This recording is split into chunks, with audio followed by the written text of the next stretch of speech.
नमस्कार, मैं हूं पूजा सिंह और आप देख रहे हैं राजपथ उत्तर प्रदेश। दोस्तों, हाजिर हूं एक नए वीडियो के साथ। आज एक ऐसे टॉपिक पर बात करूंगी जिसमें देश है, समाज है और एक ऐसा शहर है पश्चिमी उत्तर प्रदेश का।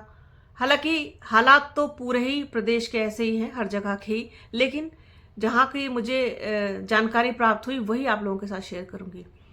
मुझे ये भी मालूम है कि बहुत ज़्यादा दिलचस्पी आप लोगों की इस वीडियो में नहीं होगी, व्यूज़ भी आप लोग उतने अच्छे नहीं देंगे, लेकिन फिर भी मेरा दायित्व है, कर्तव्य है कि मैं इस पर बात करूं और आप लोगों के सामने उन सारी चीज़ों को रखूं। उत्तर प्रदेश का एक बहुत संपन्न इलाका पश्चिमी उत्तर प्रदेश, हमारे बहुत सारे सब्सक्राइबर्स, हमारे दर्शक भी उत्तर प्रदेश से हैं, पश्चिमी उत्तर प्रदेश से और मेरठ से हैं।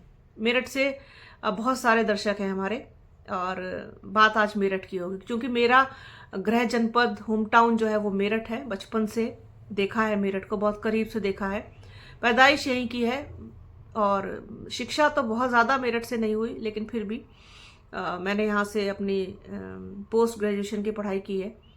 और चूंकि घर है तो ऑब्वियसली यहाँ आना जाना रहना तो लगा ही रहता है, चाहे कामकाज के सिलसिले में हम लोग कहीं भी रहे हों या फिर जब पापा की पोस्टिंग थी तब कहीं भी रहे हों, लेकिन मेरठ से संपर्क कभी टूटा नहीं, बना ही रहा।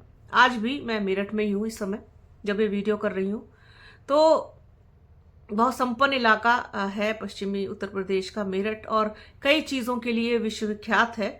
जैसे कि सबसे पहले अगर हमें बात करें, बहुत पुराना गृह उद्योग, आप गृह उद्योग तो नहीं, अब तो ये पूरा इसको इस तरीके से कह सकते हैं कि कैंची उद्योग जो था वो बहुत ज़्यादा वर्ल्ड फेमस रहा है। इसके अलावा आपका मेरठ की जो स्पोर्ट्स गुड्स है, यानी कि जो खेल के सामान होते हैं मेरठ में बहुत अच्छे बनते हैं, बिल्कुल उच्च कोटि के। बड़े बड़े प्लेयर्स यहाँ से अपने जो बैटिंग करने वाले बैट होते हैं वो लेके जाते हैं, और बैडमिंटन के जो रैकेट्स होते हैं वो, शटल कॉक्स वगैरह, सब कुछ बनता है मेरठ में और बहुत A1 क्वालिटी का बनता है।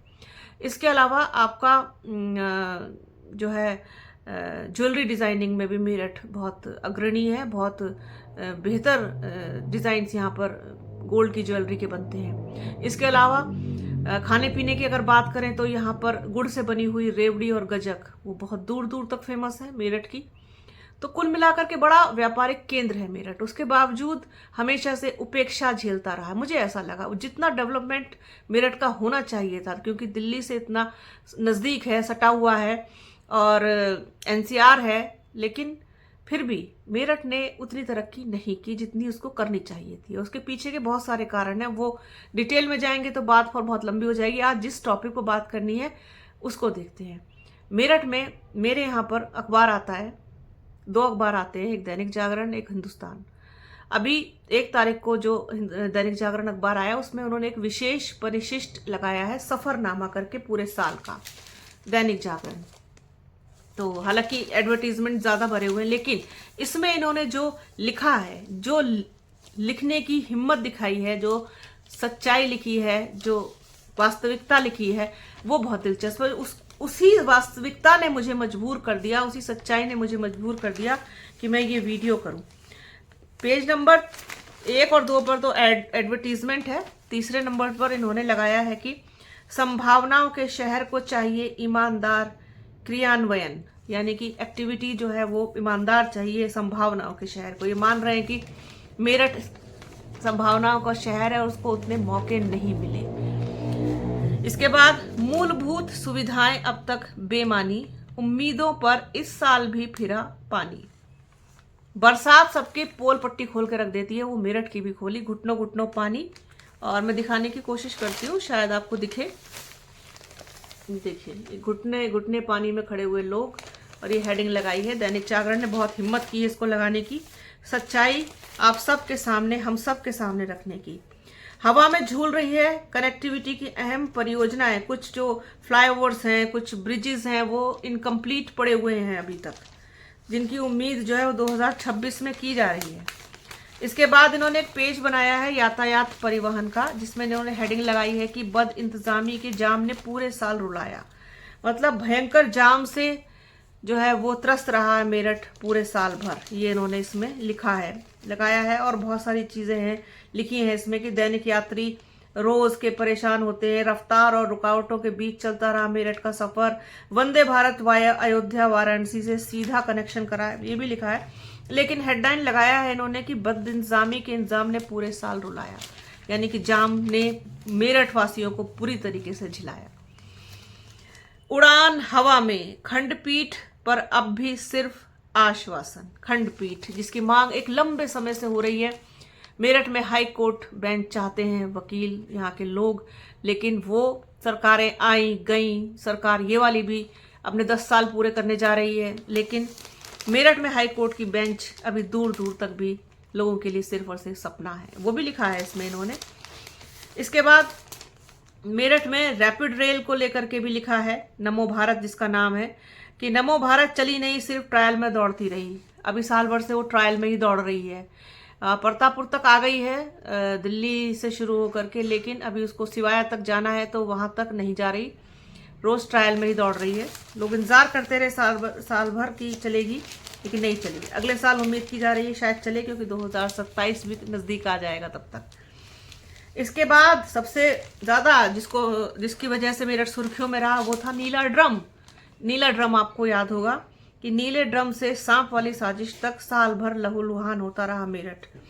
सांप वाला एक जो मामला आया था वो भी कि एक पत्नी ने अपने पति को सांप से डसवा दिया। इसके अलावा एक जो महिला थी मुस्कान नाम की, उसने अपने पति को नीले ड्रम में उसके शव के टुकड़े टुकड़े करके और उसमें चिनवा दिया। तो इन अपराधों से भी मेरठ पूरे साल रूबरू रहा, लहूलुहान रहा।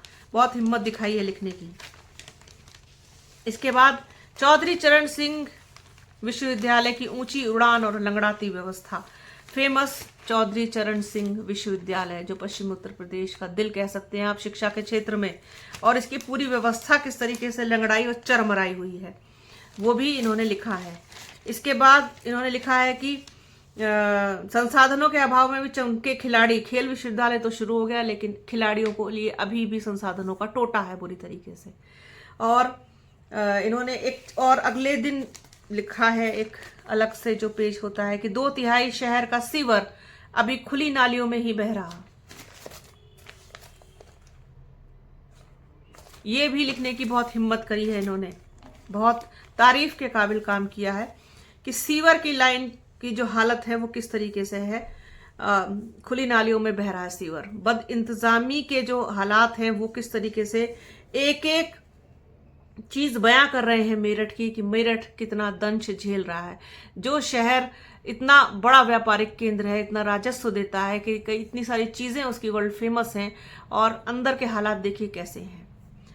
और इसके अलावा राजनीतिक पन्ना भी बनाया है एक इन्होंने, तो उसमें उन्होंने बसपा का, सपा का और राष्ट्रीय लोक दल का, कांग्रेस का, भाजपा का, सभी का जिक्र किया है कि सबके जो सारथी हैं वो बदले हैं, यानी कि जिला अध्यक्ष बदले हैं। बसपा के बारे में भी लिखा है कि बसपा जो है वो अपने जो है संगठनों को लेकर के उलझन में है कि कब किसको पद से हटा दिया जाए कोई नहीं जानता है। 1 साल के अंदर 2 जिला अध्यक्ष बदल गए। ये सब कुछ लिखा है और बहुत हिम्मत जताई है, लिखने की जुटाई है।